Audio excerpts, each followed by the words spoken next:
And Mel, I would love for you to tell people a little bit about kind of where you were before and how this is affecting everything, and really your message and your mission that's out there right now is so relevant.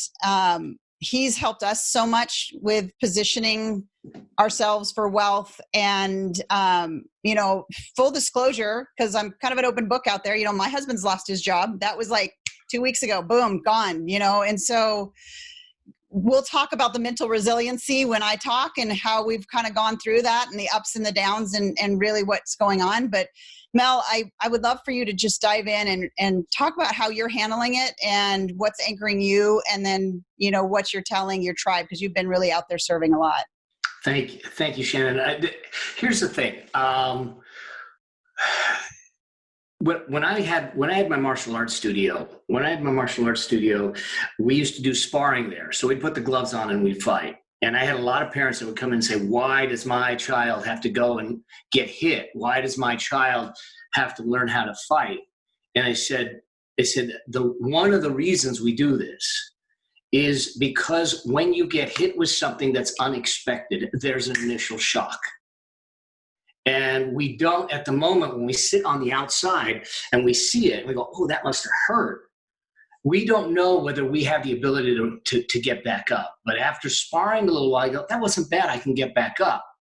And right now, what happened to us is we got hit with an initial shock. And some people are still down. And other people are saying, that wasn't bad, let me get up and let me start to keep moving. And it could be this that's in your life. It could be something else that's in your life. I had something that happened to me 9 months ago that was a huge shock, and it knocked me down. And right now, what I'm trying to get people to do more than anything in the world is we don't necessarily have all the answers. We don't know how long this virus is going to go. We don't know how long the lockdown is going to go. We don't know a lot of things. But what I do know is if we focus on the things we cannot control, we will feel out of control. And when we start to focus on the things we can control, however minor, however little they are, that coupled with the fact that we need some perspective.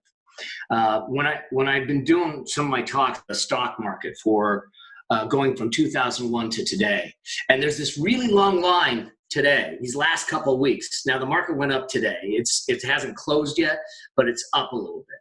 But there's this really long line where the market dropped 9,000 points. And yet when you look at the chart as a whole, the direction of the market is up. The direction of the market is up, but there's a lot of variations. It's a roller coaster ride. The problem that I'm seeing right now is that we're losing perspective of the whole, and we're narrowing in like this. And we're doing a couple things. We're looking at that stock market chart, and we're looking at last leg of that thing and saying, oh my God, that is really low compared to what it is. We're also watching the news, no matter what news channel you're watching, and you're watching the number of reported cases of coronavirus, and it's like you're watching a telethon, and you're watching the ticker symbol, and you're watching it go. And how is that making us feel good? And so what I'm telling people is to realize, as hard as it is today, this too shall pass. This too we will get past. Now, what we can spend our time beating ourselves up. I had a conversation with a client just the other day, and they were beating themselves up saying, I should have listened to you. I should have done this. I should have listened to what you have done so I wouldn't be in this position. And that's great to have that realization. What's not great is that they were beating themselves up about it. The fact is that beating yourself up about how you got to where you are isn't going to serve you. And so the real question is that we got to ask ourselves is, who are you going to become on the other side of this? How are we going to move through this and grow through the other side of this? Financially, bottom line is we got to sustain ourselves. There's a couple things I'm telling my clients to do. Is they need to start to preserve cash, because we don't know how long this is going to. Cash is going to be our oxygen.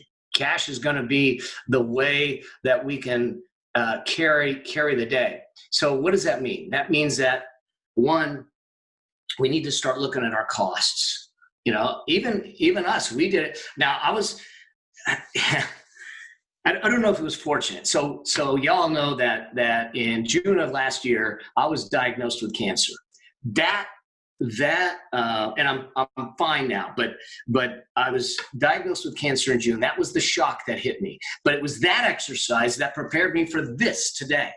Because at that time I hit the shock and I said, are we prepared financially? What do we need to do? I literally went through the same exercises that I'm telling every single person to go through today because of coronavirus, but it was cancer that caught me, and it gave me a 9-month head start on what I'm telling people to do. And so one is to get your arms around your cost structure. Start cutting costs that aren't appropriate. Getting on the phone today and negotiating with everyone.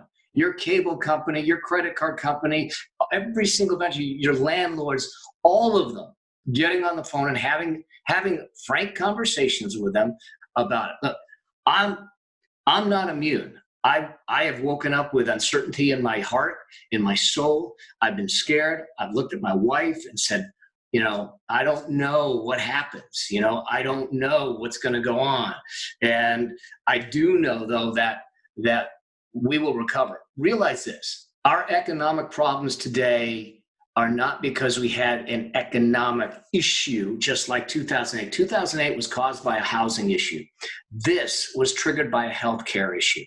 It's devastating. It's global. It's something I never thought I would see. The streets empty. But the trigger to this was a health problem that caused an economic problem. And if we're not careful with this economic problem, it moves into an emotional and psychological problem because we're siloing people. We're confining people. We're not creating connection. We don't see a light to the future. We don't do that. And the longer we are unproductive and doing that, the more difficult it is going to be to transcend the psychological and emotional issues, let alone the financial issues that move from it. And I know, Shannon, you'll speak to that, but I think that we need to be aware that this is a full spectrum kind of event in our lives. So I am working on with I go to the gym every day, but they told me I can't go to the gym anymore. I said, well, just open up for me then. I'm social distancing is just fine if it's just me at the gym. They wouldn't do that. So we put a gym in. I went and got stuff. So we are staying because we got to keep our mental state, because we cannot make proper financial decisions. We cannot make proper business decisions if our emotional state is depleted, if our emotional state is in a panic. I'm always telling my clients that when you make money decisions from panic, you turn dollars into pennies. But when you make them with principles and patience, you turn pennies into dollars. So if we understand that the market will recover, and it may, if this doesn't go on too long, it may whiplash and recover and then rocket because everyone says, ooh, all bets are off, let's run back in. We may be in good going in, but we need to get through this piece. And the way we get through this piece is preserving cash, taking care of ourselves, making sure that we're in a mental state, being really clear about the struggles that you're going through. The folks on here that I will pick up the phone, I've had conversation because I'm not immune to it. It's bombarding you every day. I just found out that we have our little town here, Laguna Beach, has the highest concentration of coronavirus breakouts in all of Orange County. And so it concerns me, especially with me coming off of cancer. The last thing I need is something else. So, do I go out? Do I go out for my run or my walk? Do I stay home? All that stuff is still there. Now I got to look at it from a well-being standpoint. Financially, there's a lot of things we can do. I've set myself up. Fortunately, I set myself up not in preparation for this. I set myself up because it was the way that I lived my life for the last 30 years. And that's really where I'm spending a lot of time right now, is focusing on people saying, let's get you through this and let's give you the tools to not ever allow this to happen again, to create what I call a perpetual income machine, a financial machine that allows you to support yourself. One of the mistakes that we've made historically is we came from industrial age thinking. Industrial age thinking gave us employment. Industrial age thinking gave us pension plans. Pension plans gave us an income stream for life. Then they replaced the pension plans with this thing called 401ks in America. And those 401ks put the responsibility for your retirement and your future in the employee's hands. And you save as much as you want, you do with it what you want, and when you decide to retire, then that's what you got. There is no guaranteed income unless you guarantee your income. And we need to reevaluate how we run things financially as entrepreneurs, especially because the traditional advice for entrepreneurs will not work. We need to start looking at things with a critical eye. Forget keeping up with the Joneses. Forget how it's all going to look. Start looking at all my costs. Then start looking at, how do I make more money? How can I take my knowledge, my wisdom, my expertise, the things I do, the products I sell, and start to shift 1 degree off and one degree off one way or the other, and start to serve differently so I have multiple streams of income, a portfolio entrepreneur, which is something I've talked about for years. How do you become a portfolio entrepreneur? So if one income stream goes away, you've got others that will sustain you in the process. There's a lot of things we can go into there, but I think the first couple of things, take care of yourself is what I'm telling them. Let's get your financial foundation under you by cutting costs, getting clear on that, and let's start looking for avenues to increase our income. So I think that's it in a nutshell. Is what I'm telling them. There's probably a whole lot more that I could go down. I love it. And I follow Mel's advice. I mean, I think we cut like $60,000 worth of monthly expenses, somewhere like that. Can we talk about this for a second? Because you asked a question at one of the masterminds which I think will be helpful for people to think about things. Yeah. Shannon actually asked a question because she wanted to get an office, and she says, it's like $2,000 a month or whatever it was. And I said, do you need the office? Got a great view and this and that. And I said, well, you can afford the $2,000. And she said, yeah. I said, all right. So let's put this $2,000 decision into context. If you don't need the office, you're going to sign a $2,000 a month lease. So say you do that for, 4 years. So call it $25,000 a year. That's $100,000. And maybe you renew for another 4 years. So that's $200,000 you put out over the life of the lease, $2,000 and invest it. And you invest it on a monthly basis over the next 8 years, 10 years. And it continues to grow. And you leave that to invest. That $2,000 decision became $1 million decision in her world. And I said, so the question we need to ask ourselves you may look at it and go, well, I'm just cutting out $20. But it's not the $20 today. Yes, it helps you today. But if you take the $20 and you do that on a monthly basis over time, and it's invested over time, guess what? That turns into hundreds of thousands of dollars. I've got a chart that shows $200 a month turns into $350,000 in just over 20 years if it's done right. So it doesn't take a lot of dollars to make a lot of dollars if we do it smart. So I'd love people to start making decisions based on the future cost of their expense today. I love that. And I can tell you I just want to speak this out because I see, people reacting instead of responding, right? I can tell you one category that I did not touch. Like I didn't consider it for a second, nothing. And that is the coaches that I have. Like not for a second did I consider any of my masterminds, the coaches that I have, because the exponential growth that happens because of that for me is, it is the income producing piece of it, right? It is for me that thing. And so everybody has their different barometers on that. But for me, of course, I believe in it. I know the difference in the power that it makes. That's one area. I'm curious, Mel, before we move on from this, one of the there's other people to talk? Yeah, there is. If you don't spit out your water or your coffee during this live, like something's, because usually that happens. I would love for you to talk a little bit about people who heard you say cash is king, right? And that liquidity is super important right now and it's oxygen, and they hadn't planned. And they haven't planned. They've been living on credit and they've been bootstrapping in that way. And now they're like hyperventilating because they don't know what to do. And so I'm curious if you could speak to that for a minute. So I think the first thing, if I've got debt, if you've got debt and you got stuff consumed on credit cards, the first thing you got to do is get on the phone with your credit card company. Now, mind you, you're going to be on hold for a while. I I was ordering something and it didn't go through because they thought it was a fraud charge. I literally got on the phone and the recording said, your wait time will be in excess of 10 minutes. Well, an hour and 10 minutes later, they got to me. So it was definitely in excess of 10 minutes. But they're negotiable on everything. Couple things to think about. One, you want to negotiate the interest rate. You want to negotiate a deferment of payments. You want to make sure they're not going to ding your credit. And you want to make sure they're not going to hit you with late fees. And most all credit card companies are going to do that. Even if all you did was say, let me defer my payments for 90 days, it gives you a little bit of breathing room. But I would get those credit card interest rates dropped, eliminate the late fees, and do that first. So the first thing I would do is that. I would not, at this stage, in all likelihood, I would not necessarily go to, credit consolidation or those, they'll rob you. They don't do a good job necessarily. There's very few of them to do.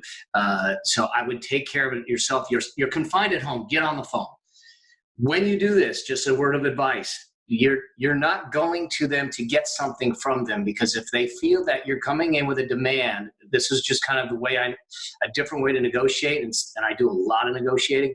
You go in with the spirit of how can we co-create a solution that helps me and takes care of you at the same time. And the way you do that is make sure that you're starting with how questions and not what or why questions. You want to say how. How is it that we can do this, this, and this to make this happen for you? Now you put them, instead of across the table from you, side by side, and you can have a conversation with them. Second, cut out costs that you know you don't need. Third, and these next two are probably going to be hard for some people to do. But if you're in this time, it's important for you to do it. First things first, look for places to get more money. That might mean that you got to go find a job. And I know they're going, well, no, they're hiring. Markets are hiring. Delivery people are hiring. Amazon's hiring. You can find it. It may be temporary, but all we're trying to do is get you through this time. So if all I'm doing is finding something for 3 to 6 months, that's what we're doing. And then the other thing that is somewhat extreme, but it can help, is I want you to walk through your apartment. I want you to walk through your house. I want you to walk through your condo. And I want you to look around and go, I haven't touched that in a year. And if it's something you don't need or don't use, you put it on the net and you sell it. Okay, I got a ton of stuff. Do not tell my wife this. Okay, Rachel, don't tell my wife this. I got a ton of stuff, technology and stuff that I got that I am not using. And if I needed cash, I get it on the internet and start selling. It may not be a top dollar, but remember, we're trying to get ourselves through. So anything that I'm not using that isn't necessary for my support, necessary for my business, I'm probably going to get rid of it. I mean, I'm going to keep the kids and I'm going to keep the wife and all that, but I'm getting rid of everything else. So, I mean, those are the first things that I would do is credit card company negotiation, cut the costs, see if I can get another job or something, sell things that I'm not using to give me that breathing room at least for this next 60, 90 days to start. One other thing is if you have not gone to apply for because I totally forgot about this. I did a whole thing on the CARES Act yesterday. But if you did not go and apply for the loans, so the SBA, there's two types of loan programs. I know I'm going a little long, but there's two types of loan programs out there. There's the Paycheck Protection program. I actually have the application, but the SBA won't have the application ready for everyone until tomorrow. That's for payroll, but there is an EIDL loan through the SBA. And when you go to an EIDL loan and you apply for it, you can get a cash advance $10,000 grant that is not something that you have to pay back. It's a 10-minute process to do it. In order to get to it, I'll make this really easy for you. I created a quick link instead of having to go through the government link. Go to melabraham.com/SBA, Sam, Boy, Apple. It'll take you right to the application. It is not an affiliate link. Damn it, I wish it was. But no, it's not an affiliate link. but it'll get you through. You can get the application done. Literally, it'll take you 10 minutes. You don't need a lot of information. And the reason I'm saying that is there's limited funds available, and we want to get ourselves in line for those funds. When they come back to you and say, hey, you qualify or you don't qualify, you can then make the decision whether you take it or not. But get the ticket in line and see, because that might also give you some breathing. Okay? So good, Mel. Thank you so much. I think everybody's appreciating you going a little over there just to kind of center our minds on what can happen. I'd love to take this in a little bit of a different direction. So Tiffany Lee Bymaster, my personal video coach, she helps entrepreneurs with their live video, how to scale it, how to get yourself seen and heard out there on live video. And right now, more than ever, boy, what a time that this is to be able to know how to do that. Tiffany, I would love for you to jump in because, wow, your world is like front and center right now with everybody trying to learn how to do this online live video thing. So I'd love for you to jump in and talk about what life is like for you right now and what you're talking about with your people. The last 2 weeks, I don't remember the last time I have gotten to work so much. And it's been such a blessing. And it's because I've worked with so many one-on-one brick and mortar businesses and homeschooling parents who are overnight. They are now homeschooling parents. And the beautiful thing is that so many business owners, myself included, it took me about a week, and it's okay to pause. It's okay. It's perfectly okay to feel all of your feelings. It's perfectly okay to feel every human emotion within an hour. And I have, this, just like Stu talked about, I had to reach out to some trusted friends about 2 weeks ago just to get out of my own head.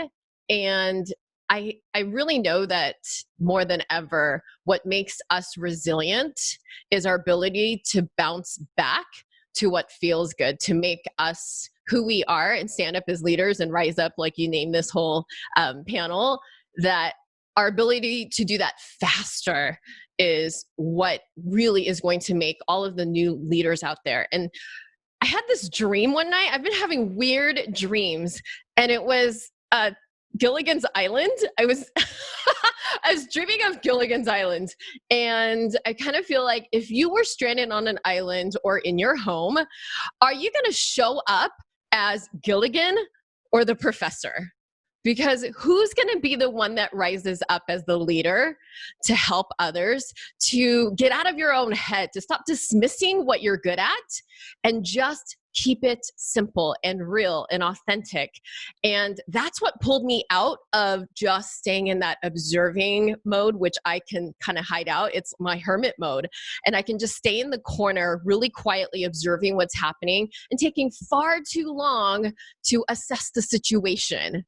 And what required of me was to get in touch with the people that I trust and to realign with what it is that I have to offer and to serve. And I've been teaching live video for over 4 years as the most unlikeliest person to teach live video. Live video is just the tool. It's the vehicle that I use to help businesses, whether brick and mortar now, or if you're like me, I spent 25 years in production world. I started off in the production world as a makeup artist, wardrobe stylist, and a set designer. I wasn't ever formally trained in any of those things. I just learned, and I wrote, raised my hand and I said, I'm going to be scrappy and learn it and say yes and figure it out later. And that's what true leaders do. None of us know how to navigate this. There's no manual.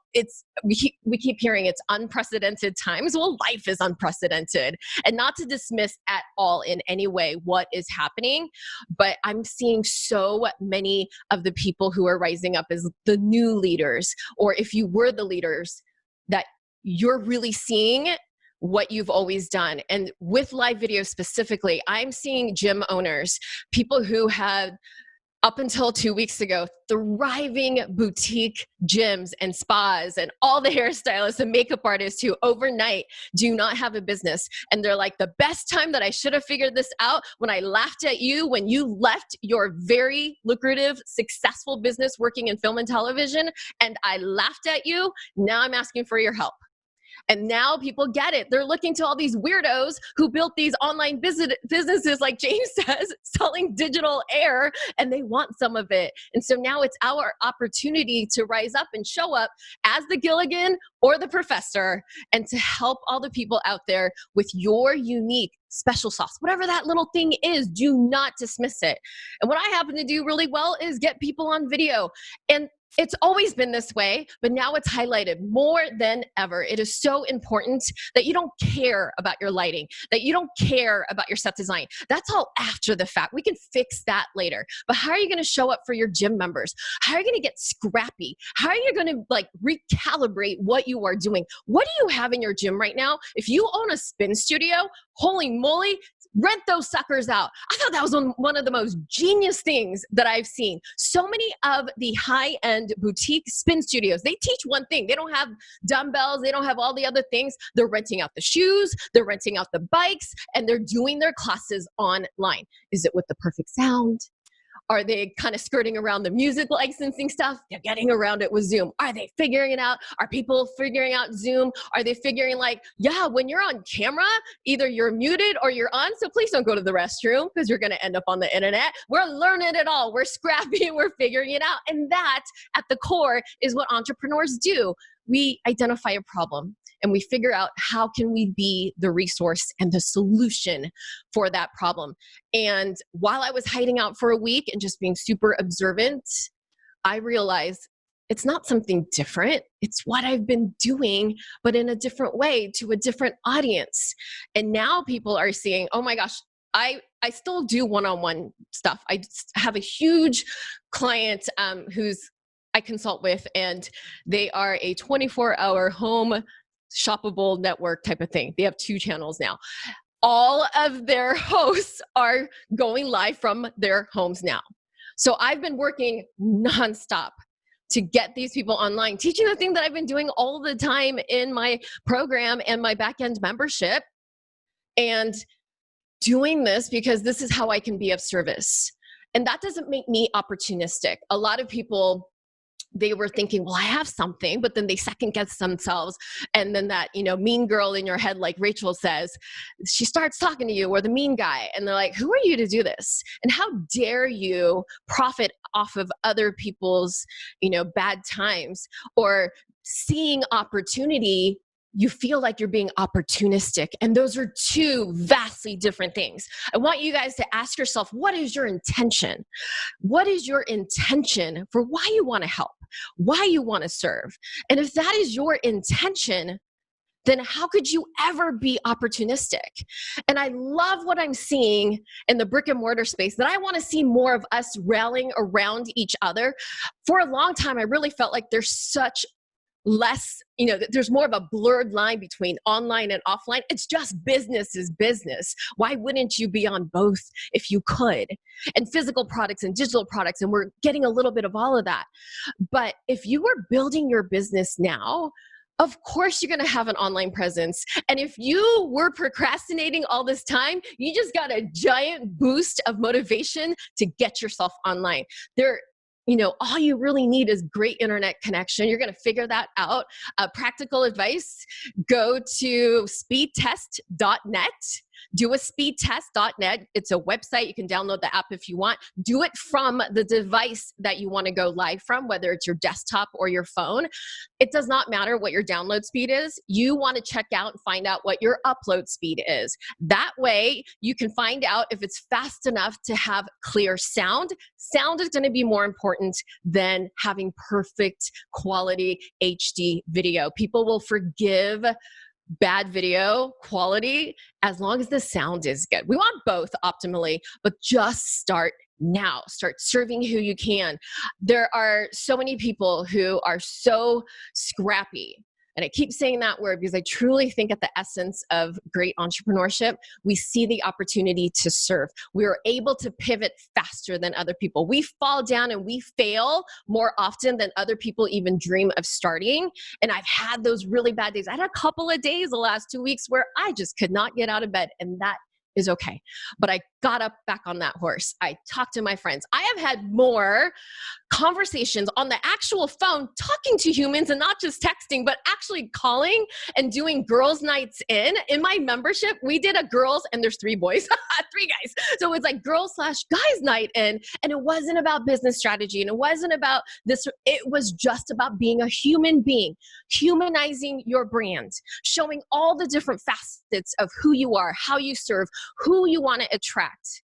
And not being like, I'm perfect and I'm a homeschool parent overnight and I have a perfect curriculum and I made a 4-course dinner and all the things, and I know what day it is, and I might even have changed out of my nighttime pajamas for my daytime pajamas.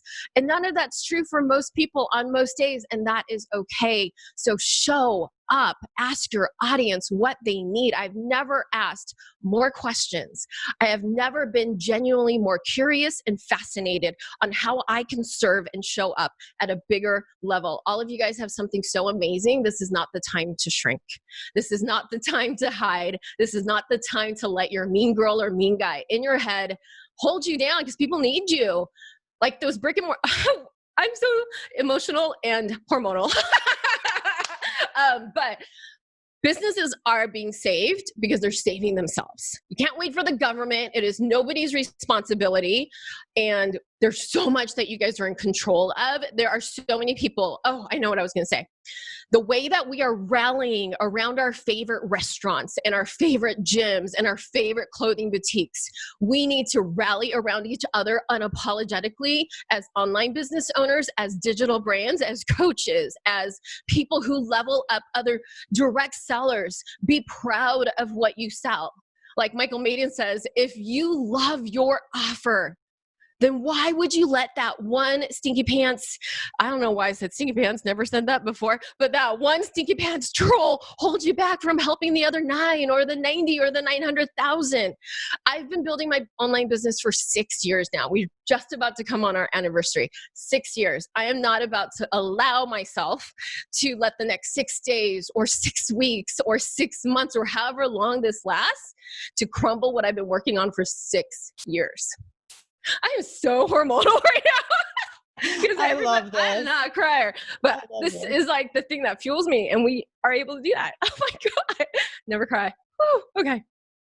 And this is what I love about my friends and I love about Tiffany, is that this is the real thing. And this room of people are so passionate about their craft. And I think what's happening for Tiffany is happening for a lot of us. It's like, it's like hyper focusing us in on that calling, that thing, that drive, that place that we came into this business with, the why. I know people throw that word around, but right now it's like, in the conversations we've all been having with each other offline, it's like we can't stop serving because this is how we've always been wired this way. This is how we run.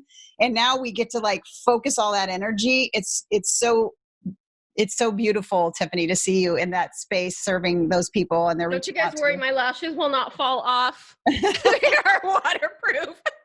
I would love for you to talk about, this is a couple of things I've been hearing. And so I want to keep bringing up what I'm hearing because I don't know if they'll be brave enough to ask it. So what I've been hearing is, oh my gosh, I'm seeing all these people, like, people that have never been on the internet, coming on the internet, bandwidth's down, like, and they're feeling this weird, like, keeping up with the Joneses. I got to do something. I got to get in there. but I don't know what to do. And they're feeling this anxious, I'm going to miss out, I'm going to be left out energy. So would love for you to speak about that a little bit and just how you're kind of counseling people through that. That is the wrong reason to show up.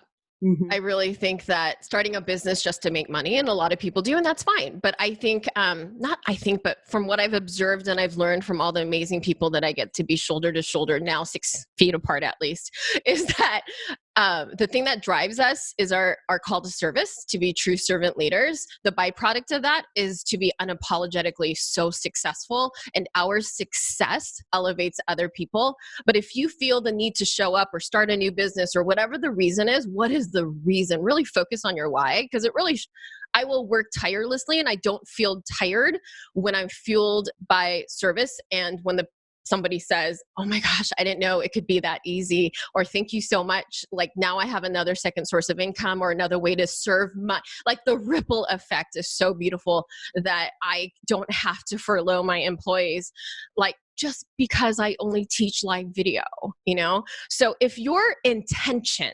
to show up and serve messy, if you're a stutterer like me, if you have all the things about like what held you back from doing video in particular, that you have to go back to your why and your intention. None of those other things matter. But if you're only doing it or you're driven because everybody else is doing it, and it is so not a strange thing to see so many people show up, but I don't think that pure intention 3 weeks ago when there were more live videos and more presence on social media than ever before. And last week there was a little bit less.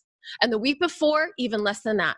And this week there's still tech glitches and we just refresh and get back on that Facebook Live if you see it. But here's the beautiful thing. The people who are going to be the professors and not the Gilligans, not the dabblers, the ones that are really driven to serve, that pure intention, that is the why. They're going to continue to show up consistently far past the people who were initially driven to show up week 1 and week 2 and then disappeared for whatever reason. But for those of us who have been doing this, or now we feel like the call to just show up and start now because we have the time, and time was really just a big fat excuse anyways, but now we really have gotten that wake up call.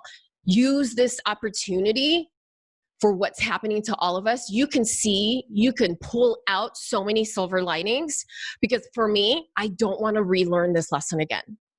Whatever Mother Earth and God and the universe and Jesus, I believe in Jesus, whatever your thing is, whatever you believe in, I want to listen when I get whispers from God. I don't want to get the giant, shaking by the shoulders.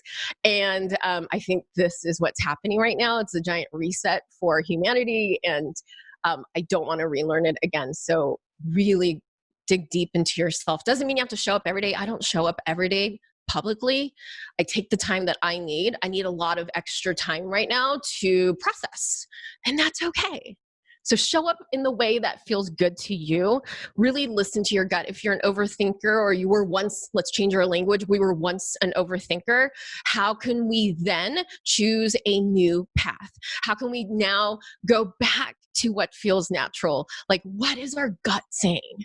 And this is something that James has been trying to, very lovingly drill into my head for the past 4 years. Like, trust your gut. It's never wrong. And that's God speaking to you. So good, Tiffany. Thank you so much for your genius and just the inspiration to really step out. It's so life-giving right now. And it's fun watching you do it. It's fun watching everybody on this panel do it in their own unique way. And it just is a ability to serve and let the connection be so deep. And, Tiffany knows, like, I didn't know what the heck I was doing with my offline business, right?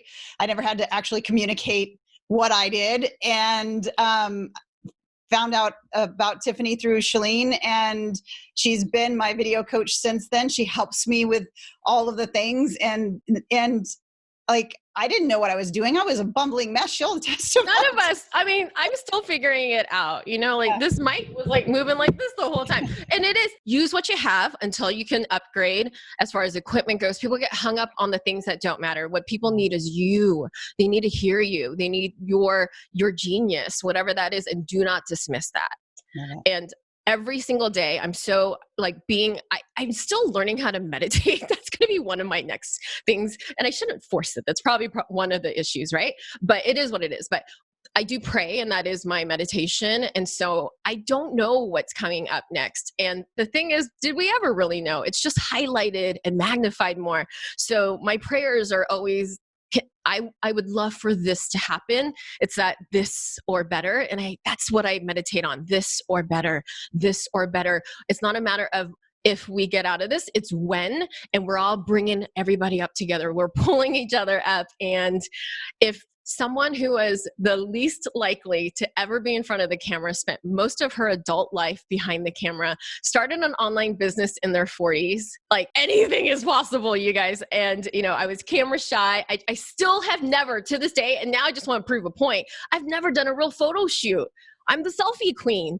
And the things that we think we need to have the perfect logo. I made my logo on Canva, but I created $1 million business, not to brag, because it's not bragging, it's to share what's possible. The least likelihood of somebody doing this, of creating the personal brand, this is your time. Like, rise up. If you have that little tickle or that inkling in your gut, that little glimmer of, I should be doing this.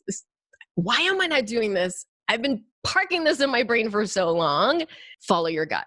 There's no time to waste. People need you right now. And it starts with being humble enough to start with one person and allowing that one person to, I cannot take any more one-on-one clients.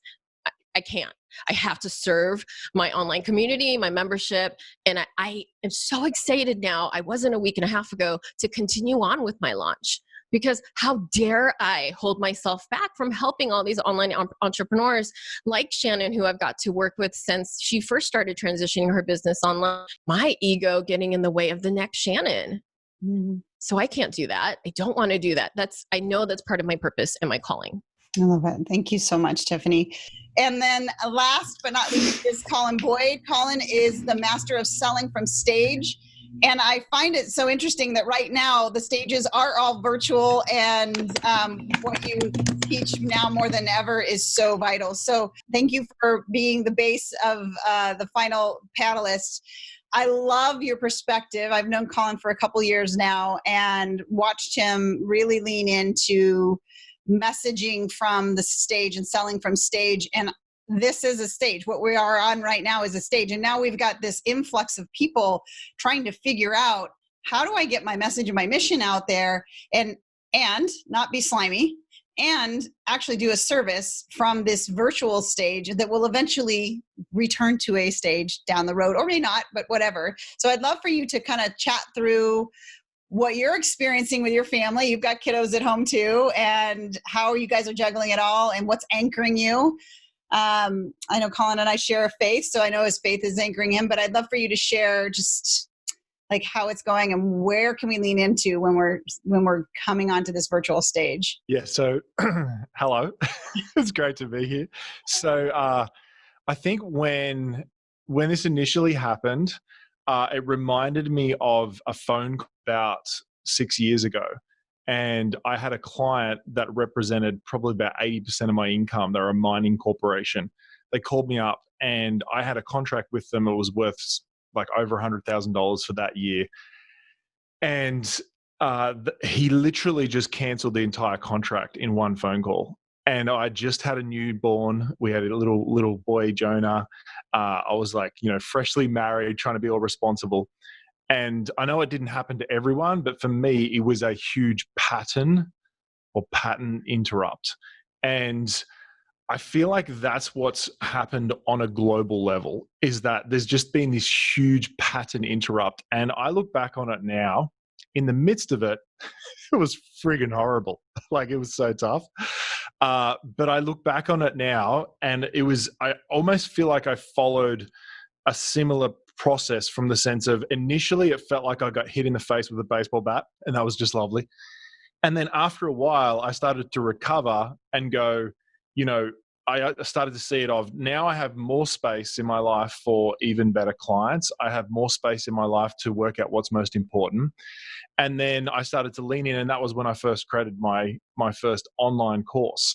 And it was from that moment that my life completely changed. I mean, we wouldn't live in the US if it wasn't probably for that moment that occurred that was so tough. And so I feel like right now, people have been hit with a massive pattern interrupt, and so many of us have come out with this idea of how do I innovate? And I think unsuccessful entrepreneurs look at the market and go, far out, this is happening to me. But all successful entrepreneurs always look at the market or whatever's happening and go, how can I adjust? How can I change my messaging? How can I change my offer? How can I change what I do? And I know I've literally, one of my best buddies lives in Australia still. He owns a gym, and he, like an in-person gym, right? And he built it up to this like super profitable gym. And he calls me up and he's like, dude, everything's hitting the fan. And he goes, I've already launched my online version of the gym. I've got everyone locked into a lower payment plan, but it's online. We've got all our classes lined up. Like he's the definition of an entrepreneur. And I just take my hat off to him because he leaned in to this challenge and said, like, I'm going to take it on and I'm going to step up into it. And from a practical level, we had planned to do a promotion, like a training coming up like fairly soon. And I actually pressed paused on it because I kind of feel like I got hit in the face by the whatever was happening.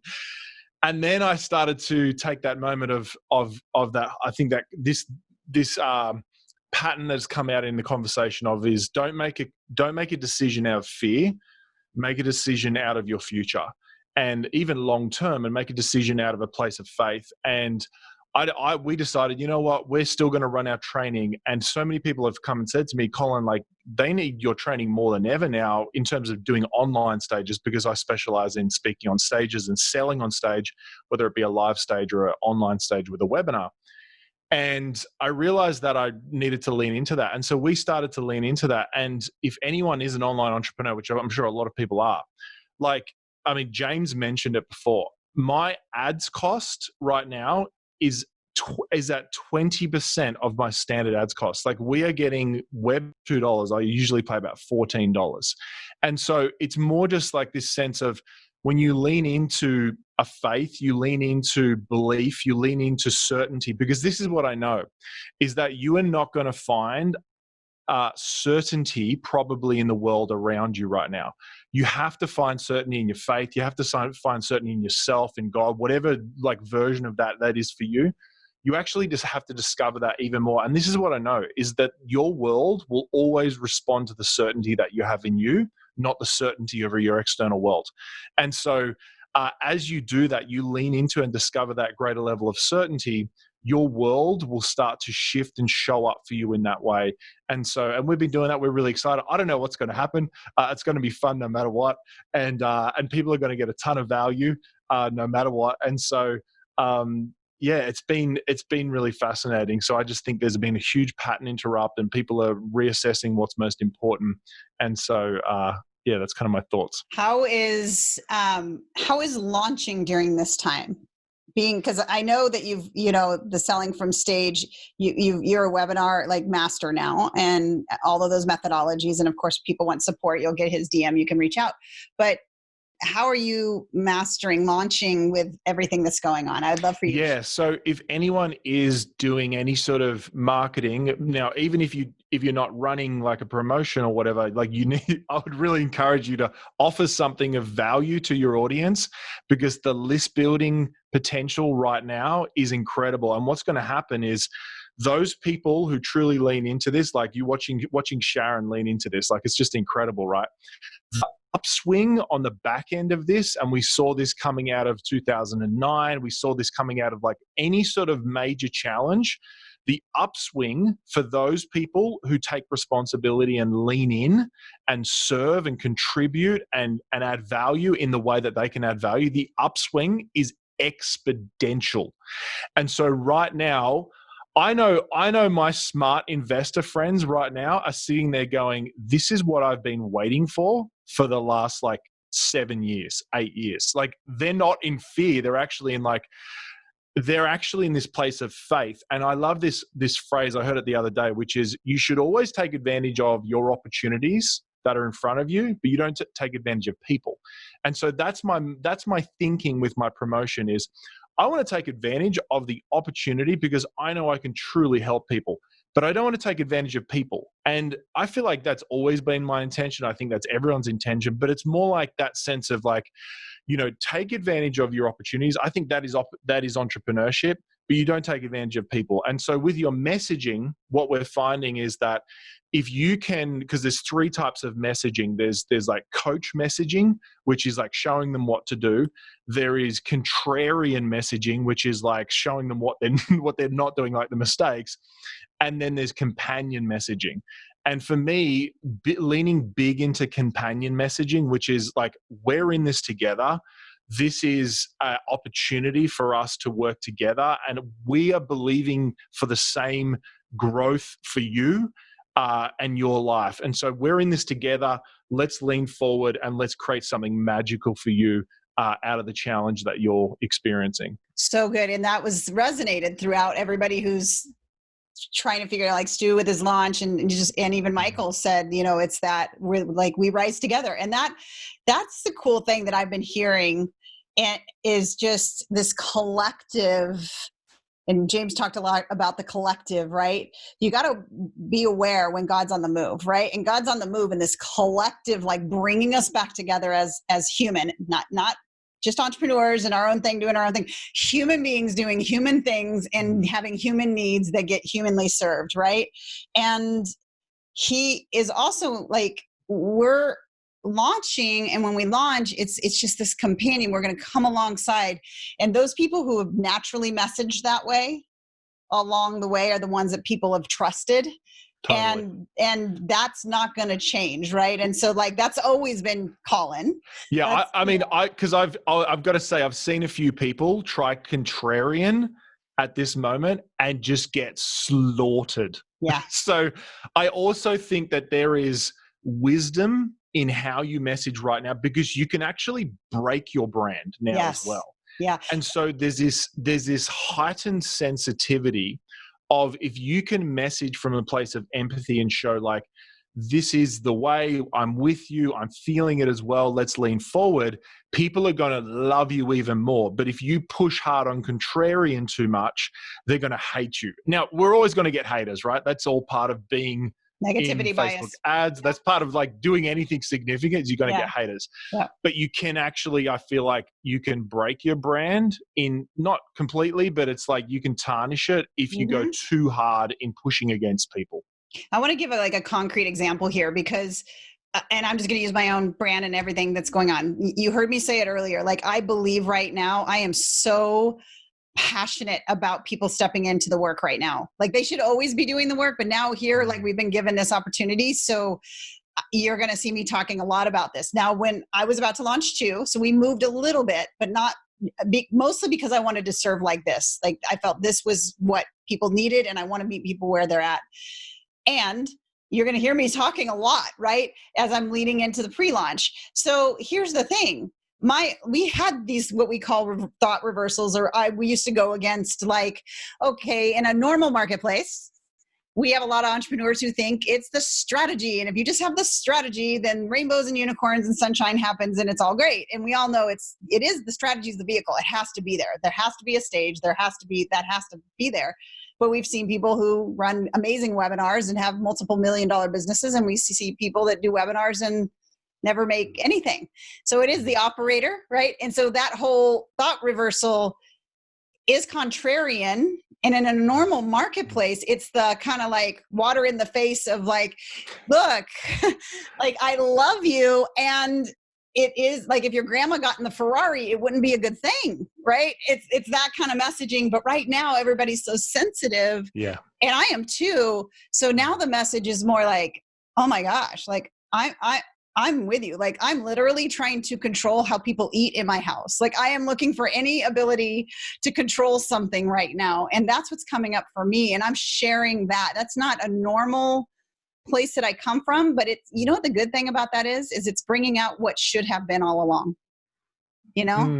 Is bringing out the should have, like, any protection or, distancing we've done emotionally, spiritually from our tribes. It's time that, like, that veil gets torn, like, and we become real and we lean in. And so, I'm just going to, like, put it all out there, and it feels so authentic and so real, right? Instead of so, like, how do I say the right thing? Yeah. Well, Yeah. it reveals the essence of humans. Like challenge reveals essence. Mm-hmm. And I think that we're seeing that a lot. I know even when I go for a walk down the road, before you used to work out like who's going to go to the right, who's going to go to the left, right? And you have that little awkward moment. Now it's like who's going to go on the road and who's going to go on the footpath. But then you feel like, I'm not really treating you like a normal human being, so you have to be like extra friendly. Yeah, like big smiles. You're like, hey, like Hey! Amazing, great to see you. Totally. You're still a human being, but I'm staying away from you. Love you. Mwah, mwah. Yeah, Totally. kind of thing. Oh, and here's a fun thing. And for those of you who have parents, this was a accidental thing, but our kids are wanting control right now too. They're grieving, right? Their minds are totally from massive schedule to being told what to do to us, like it's just all upside down. So being aware that they're grieving, they're wanting to, just like I'm aware of my control issues, right? So I'm like seeing it pop up and I'm like, oh, that's ugly. But our kids don't have that language. Their prefrontal cortex isn't built until fully developed until 21. Now we're saying almost 23. So on our walks, what we started doing is like every day, the next, like somebody else gets to choose which way we go. Now, in full disclosure, I say where they go, right, where they can make the choice so we don't end up somewhere weird.